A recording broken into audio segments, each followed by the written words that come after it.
All right. First of all, proud of our guys. Good road win. Really felt like our guys were ready.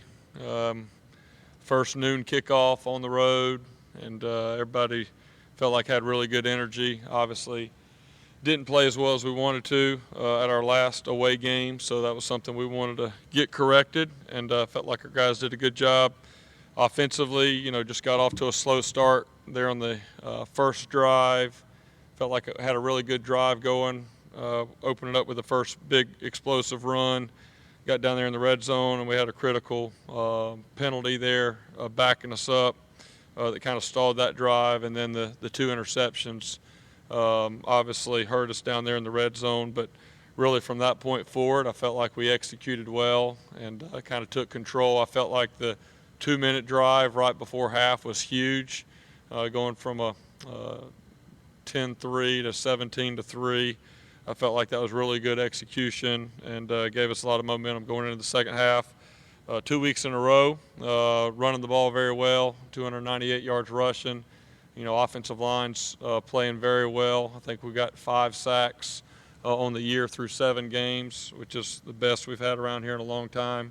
I think last year at this time we had 12 sacks. The year before we had 18 sacks after 7 games. So that group up front and the backs and quarterback are doing a really good job of staying out of that negative yardage in the sacks. And feel like we're improving. Still got some things to clean up like we will have every week. But I like the trajectory of where we're headed.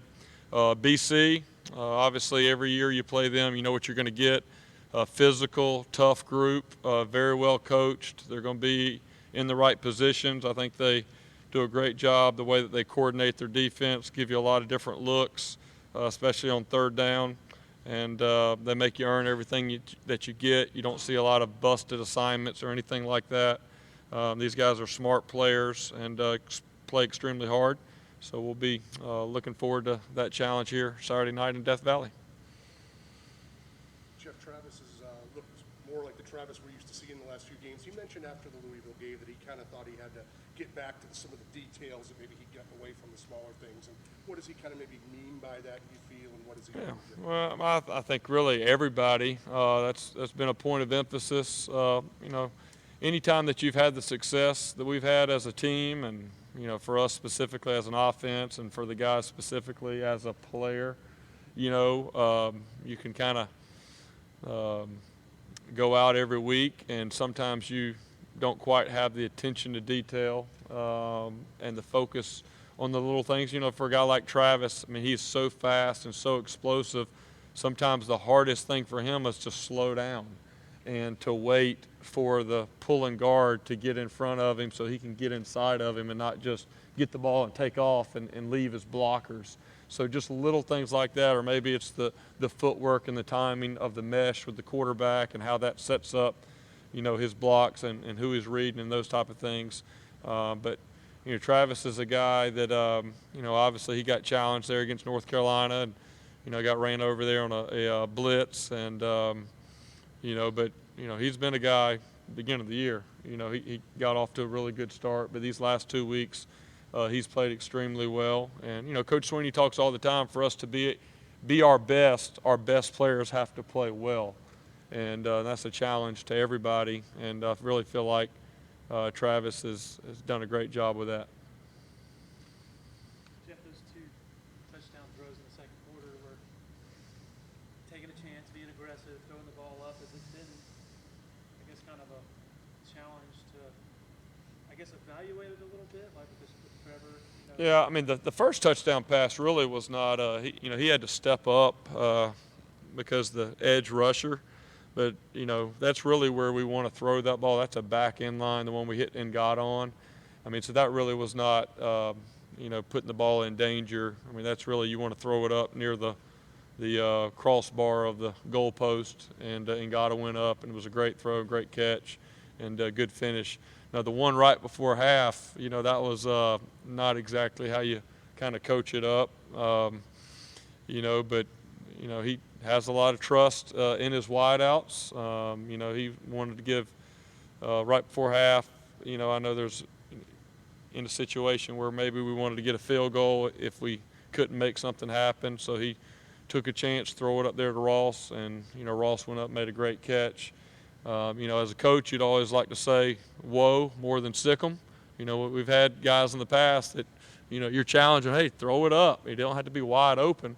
But, with guys like Trevor and guys like Deshaun who are used to making spectacular plays, they make a lot of those, and then sometimes that can get them in trouble. Similar to the interceptions that we had on the other end, where we got to be smarter and check the ball down. I think Trevor got a minus and a plus there on that last touchdown right before half. But yeah, it's really just kind of understanding the situation of when to take chances. And, biggest thing is, Trevor had about 4 poor decisions in the game. 2 of them were the interceptions. One interception he threw, T fell down or got knocked down or something happened there. And then the other one was just a really poor decision. Should have waited for T to come from the field and be open there in the zone. But, what we talk to our quarterbacks about, I know Coach Streeter does a great job with those guys. And, the 3 biggest things that we talk to Trevor and our quarterbacks about is, number 1, how you respond to adversity. Number 2, having physical and mental toughness. And number 3, being the leader of the offense. And Trevor's done an outstanding job in all 3 of those areas this year. He just got to eliminate some of those poor decisions, throwing the ball up into some coverage looks, and understanding that it's okay just to check it down to the back and take that base hit every once in a while. And, very, very similar to where we were with Deshaun. Deshaun, those guys that are gunslingers, and they've had a lot of success throughout their career of throwing those balls into tight windows to their wideouts. And, when it doesn't go well, then it's a very poor decision. Then when it does go well, like the one right before halftime, then, everybody's happy about it. But as a coach, you got to kind of reel it back in and understand when the right time is to make those throws. So hope that answers your question. Jeff, Trevor seems like he is calm all the time and can handle absolutely everything coming his way. But he's still a teenager. So do you or Coach Streeter worry about, hey, when all this negative attention comes his way, how he's able to handle it and keep his mind straight? Well, I think that's one thing that's been impressive. You really don't want to go through kind of what we've gone through with, throwing some of the interceptions that we've thrown. But the way that he's responded, during those moments, and Coach Sweeney, that's a big challenge. It's okay, bad things happen. That was really bad. Now what happens after that? So I think after the 2 interceptions that he threw, he went 9 for 9 on his next 9 throws. Now, we don't want to make a living of having to get into that and then come out of it.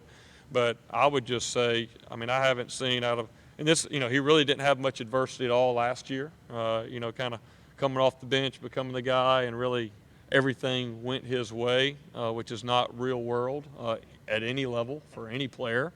So now this is the first time that he's had, some bad plays and some bad moments. But, man, I'm just super impressed the way that he has responded. After that last interception, which we had 2 interceptions within about 3 plays, he's over there walking down, talking to the wideouts and talking to the O-line about, hey, that's on me. We're going to get this going. And the whole offense responds. You don't see anybody, with their head down and oh, here we go again or anything like that. And then we just kind of respond and come out of that. So I think, that's something that's been very impressive with the way that he's handled that. And I know he works extremely hard. It'd be one of these things if he wasn't working hard in practice or, was lazy here and there.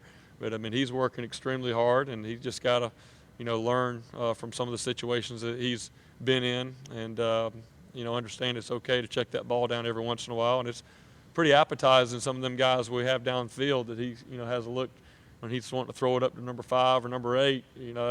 Sometimes that's hard to sit there and just go check it down, but that's what you got to do, kind of manage some of the situations a little bit better. But he's being coached just like every other player, but there's not any concern whatsoever in our building or anything like that.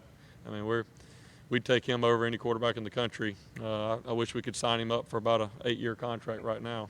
We'd do it. With the success that he had last year in the way, just beating Alabama and everything, did you ever wonder if you would ever face some of this type of?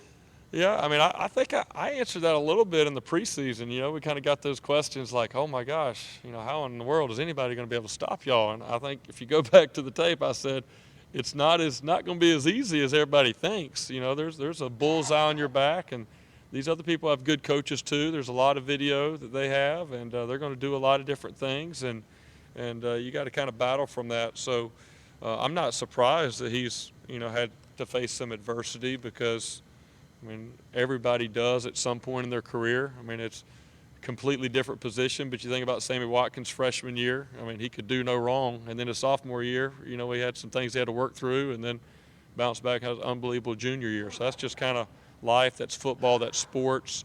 But the biggest thing is how do you respond to it? You know, do you let, you know, 1 or 2 bad plays, you know, kind of ruin the rest of the game, or do you come out of that? And, you know, that's probably the brightest part of that so far. On the first pick, was Amari, was he supposed to, it didn't look like he was ready for the ball. Yeah. Or looking for it. It really was not supposed to go there. It was supposed to come to T. Amari was clearing out, and it was supposed to come to T kind of in that next window. You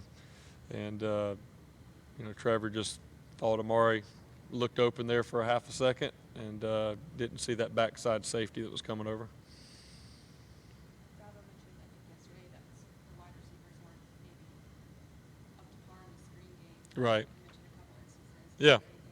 Yeah, just really the details of it. We on the first screen early where we threw it out there to Travis, Justin Ross missed his block, had a crack block he missed, and then also we tried to throw another perimeter screen over there to Justin. We just had our timing off over there in the boundary. So, you know, screens are all about precision, timing, spacing, all those type of things, and there's just a few details we were off just a little bit from, you know, allowing some of those plays to go for big plays. And those are the things that you see when you come in on Sunday and grade the tape. You know, there's always going to be those things, but, you know, I think it's good for our team to know and for our offense to know that, yeah, we scored 45 points, but there's a lot of points that we're leaving out there, and really it just comes down to executing the finer details of what we're trying to do. How is T from a health standpoint? Yeah, T's good. You know, he was early in the week, he was kind of held up a little bit, and he knocked knees there at some point in the game, but I think he's fine and be practicing today. With him not starting the second half, was that something? Yeah, he on that last play where Justin went up and called it, T just kind of banged knees with one of their defenders right there, and so he was just kind of working that out. So I gave him a series just to kind of loosen it up on the side. He'd been sitting in the locker room for 20 minutes and just loosen that up. So that was really all that was. But he came back in and played a little bit more until it was time for those other guys to go in. Jeff, I know you guys don't care about anything on the outside. Come on. But is it at all frustrating that you guys win games, a couple of them by big margins, and you slide as in the polls as we get closer to the poll that's really going to matter? To be honest, we have fun with it. We were joking on the bus on the way back. Wonder how far we'll slide now. You know, winning. I think somebody told me yesterday we've won 5 games by 31 points or more. And, you know, I think you look at Bama's number 1. They've won 3, and 2 of them were versus group of 5. Like, you know, it's not really the rhetoric that we're seeing out there. So, you know, I think it's just natural when you've won as many games as we've won. I mean, I can remember, you know, as a college football fan, you know, that gets old at some point whenever somebody else is winning that much. And so it's just natural. For us, you know, really we just kind of laugh about it and joke around about it. You know, somebody was saying the other day, if we keep winning at this rate, we'll be out of the top 10 by December, you know. And so it's really something we just kind of laugh about a little bit. But truthfully, what we know is we've been here before. We trust our plan. We trust our preparation, and that if we just stay focused and locked in, keep two hands on the wheel, and focus on what matters. Is going 1-0 this week, winning our division is our next goal. It's worked out for us every year that we've been able to stay focused on that, and so we really have zero concern that it won't work out this year if we stay focused. And it's hard enough getting ready for one opponent every week, and if you're worried about playing that opponent and 4 other opponents out there, you're not going to be your best. And so I think that's one reason we've had the consistency that we've had over the last 4 years, is that, other than maybe just seeing it, kind of laughing about things out there, our guys truly have stayed locked in and focused on doing our part. And then, to everybody's disappointment, we show up in December and we're where we want to be. And that's just kind of what it kind of feels like is probably going to happen this year if we'll stay focused and take care of our business. Given that as coaches you like to have the chip on the shoulder of your players and do everything you can to keep it, is it I guess a positive in that sense that you're coming off a championship, you've won 22 straight games, and yet you might have justified reason to be on the Roy bus or whatever? Yeah, I mean, it just feels like that's kind of been our position, and it's worked well for us. So, I mean, I think if the shoe fits, wear it. We're that horse is kind of waiting right back there, and then all of a sudden we start making our gains when it really matters here. We get into that championship phase, and so I mean, it's really not something that's talked about a whole lot. Our guys know. We got a lot of guys. We do have a young team. Got some new guys we got to educate and keep them kind of informed on what really matters. But we also have a lot of experienced guys that know that, if we'll stay locked into our formula and stay focused, that, we're going to have a great chance to be where we want to be at the end. You guys went 4 wide on that drive before half. I don't know how many times you guys have gone to that set this year. Is that something just completely situational? Yeah, we've done a little bit more 4 wides this year at certain times, third down especially, when most times people know you're going to throw it, and then especially in 2-minute situations, we've kind of done that. So that was more of a situational deal, being there in 2-minute. And then we had a few other plays in the game maybe where we were in some 4 wides, running some draws and some different things as well. It was good to be able to go out and execute that. I mean, it's talked about a lot. That last drive before halftime is a very important drive, and there's a big momentum swing for them being down there, having a chance to score, to us being able to go score and then get the ball back and hopefully take over in the third quarter. You mentioned having fun with the rankings. It seems like Dabo is always looking for, whether it be the boy bus or whatever, little ways to kind of motivate and say he had some fun with that. I mean, it's really, Coach Sweeney can find a way when you're the number 1 team to have fun and keep that edge. And it's important because it is, when you've won as many games as we've won, you got to fight human nature, which is to kind of relax and think it's just going to happen.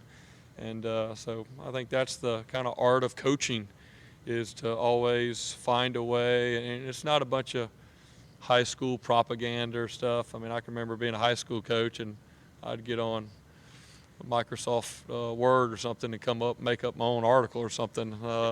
The good news is we don't have to do that. There's plenty out there, but coach will do that just a little bit, but really he kind of keeps it all about us. But I will say that one of Coach Sweeney's strengths is he finds a way week in and week out to have our guys kind of play, have that edge. And I think you don't have the consistency that we've had over the last 4 years, if you don't. And so, some weeks that may include, showing a clip or something here or there. But most of the time it's really just reminding our guys what really matters is, what we think, what we know, what we see on video. And hey, nobody's saying that we haven't screwed up or we don't have things to correct. We do. We've got to get better to go where we want to go. But the outside noise, whether it's good or bad, at this point is just a distraction. And we're kind of coming into that second half of that season when we got to really be locked in and stay focused. Does it get bothersome at all when people think that, hey, playing an ACC team is not SEC game or a Big Ten game or something like that. You know, Disrespect to the league. yeah, You guys are good at it. yeah. I mean, we I think maybe 5 or 6 years ago, when that was really heavy, I think it bothered us a little bit. And Coach Sweeney said, "Hey, we're going to have to be the ones to change the rhetoric." And I think winning 2 out of the last 3, we've kind of changed that to a certain extent. But you know, outside of about 8 or 10 teams, I feel like the next 11 through 50 are all about the same. You know, they're good players and good coaches, and they're good enough to beat you if you don't come out and play up to your standard. So, you know, I really don't get caught up in that. I feel like our league every year, you know, you can go back and look at the bowl games and all that stuff. It stands up for itself. Coach Sweeney does a great job of pointing that out. But, I mean, there's not, maybe from a outside perspective, there look like there's games that are just kind of gimme wins. But, I mean, I think you can look all over the country. You can pull up a lot of different games, and you know, there's a lot of parity among the leagues.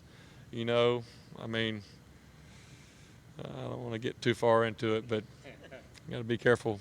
But I would just say that we feel like we're in a very competitive league, and I mean, we've proven it. You know, look at a team like North Carolina. I mean, if you don't come out and play your A game, then, you know, this game against Louisville, there was a couple chances we could have let that be a lot closer game, and who knows, it gets in the second half where that would go. So I don't feel like we have to apologize to anybody for the league that we're in, and, you know, we still got some big games left in our schedule to be able to accomplish the goals that we have ahead of us. What are some of the things you'd write in those Microsoft words? Oh gosh, yeah, that was years ago. You know, I mean, it was just always you as a coach. This is in high school. Know which players need to be challenged a little bit more than others. So you know, maybe we talked about our offensive line. You know, them guys will get all bent out of shape. You know, somebody says that they're soft or something like that, but. You know, I just remember at Blythewood, you know, being the head coach, I always, every week, was looking for a little something, bulletin board material. And I never used any copyright infringement. I will say that. For whatever reason, whatever, you know, it was always kind of cut off on what I cut out for my little article that I used. But I just laugh at it now because of all the media and all the access that we have. I mean, it doesn't matter who you are. You can find somebody that's, you know, taking a shot at some of your guys. And so it's really easy to find that. And, you know, it's just a balance as a coach of, you know, using a little bit of that maybe to kind of keep your guys fired up and going. But, you know, at the same time, reminding them that it's really not about the outside noise, and it's really just about, you know, our focus. And you know, we're a good enough team that if we stay locked in and worry about improving each week, then, you know, everything will take care of itself. Some of your former players from life would know you. Yeah, I'm sure they probably knew at the time, just played along with it, to be honest.